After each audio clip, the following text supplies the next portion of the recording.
Hello बच्चों, स्वागत है किशन यादव। तो आज हमारे सामने क्लास 10 के मैथ से एक्सरसाइज 5.2 का क्वेश्चन नंबर 15 है। इससे पहले मैंने आपको 14 क्वेश्चन तक करवा दिए थे इस एक्सरसाइज। 15वें क्वेश्चन को देखिए जरा ध्यान से, बहुत ही इंपॉर्टेंट क्वेश्चन है। कहा गया कि n के किस मान के लिए दोनों समांतर श्रेणी 63, 65, 67 डॉट डॉट डॉट और 3, 10, 17 के nवें पद के बराबर हो।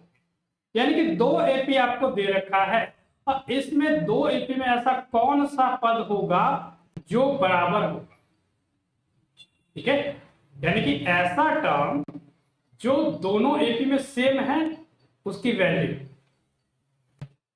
ठीक है, यानी कि an बराबर होना चाहिए। ऐसा कौन सा पद है जिसका an बराबर हो जाएगा। तो कुल मिला के आपको निकालना n है।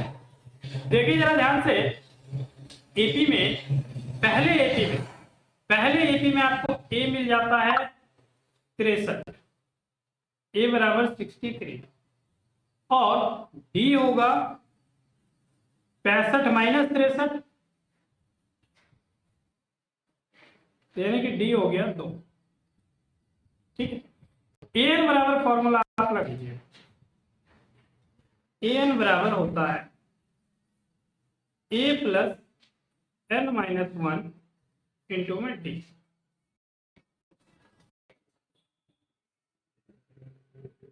बराबर में a की वैल्यू रख दो, a की वैल्यू है 63 प्लस में n माइनस 1 इंटू में d जो है 2।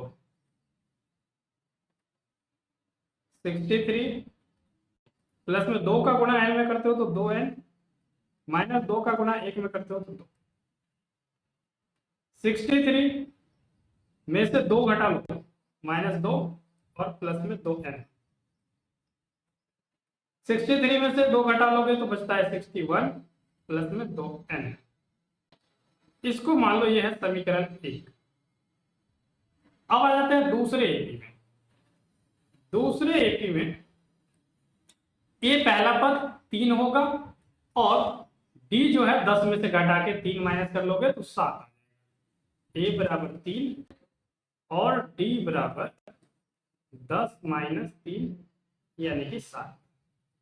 इसको भी ए एन बराबर फॉर्मूले पे रख लो। एन बराबर ए प्लस एन माइनस 1 इंटू में डी। ठीक है, तो एन बराबर वैल्यू पुट कर दो, ए की जगह 3 प्लस में n माइनस 1 ऐसे ही और d की जगह 7। ठीक है, तो 3 प्लस में 7 का गुणा n में करते हो तो 7n माइनस 7 का गुणा 1 में करते हो तो 7 एकम 7। 3 में से 7 घटा दो, 3 में से 7 घटाओगे यानी कि 3 माइनस 7 और प्लस में है 7n। 3 में से 7 घटाते हो तो माइनस 4 प्लस में 7n। ये हो गया समीकरण 2। ठीक है, अब समीकरण 2 में an और an दोनों के बराबर आपने एक वैल्यू निकाला। इसके बराबर ये है, इसके बराबर ये है, तो समीकरण 1 और 2 को आपस में एक दूसरे के बराबर रख दीजिए, जो कि हम नेक्स्ट पेज पे करने वाले हैं। लिखते हैं समीकरण 1 तथा 2 से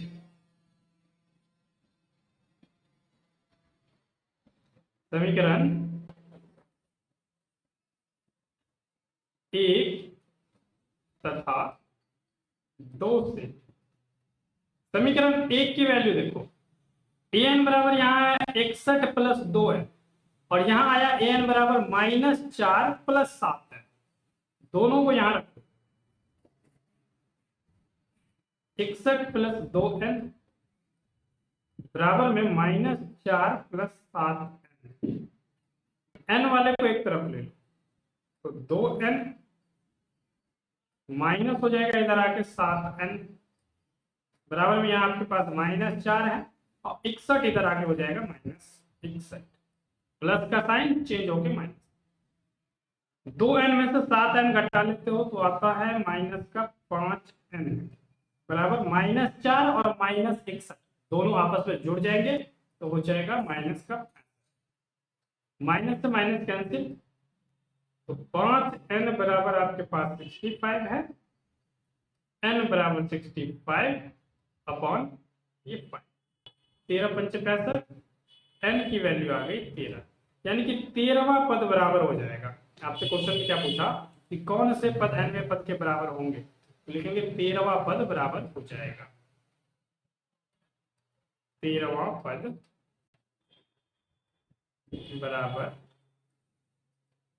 होगा। इस तरीके से इसका आंसर हो जाता है कंप्लीट। उम्मीद है समझ में आया होगा। वीडियो अच्छा लगा हो तो लाइक कीजिए, शेयर कीजिए और चैनल पर नए हैं तो सब्सक्राइब भी कीजिए। धन्यवाद।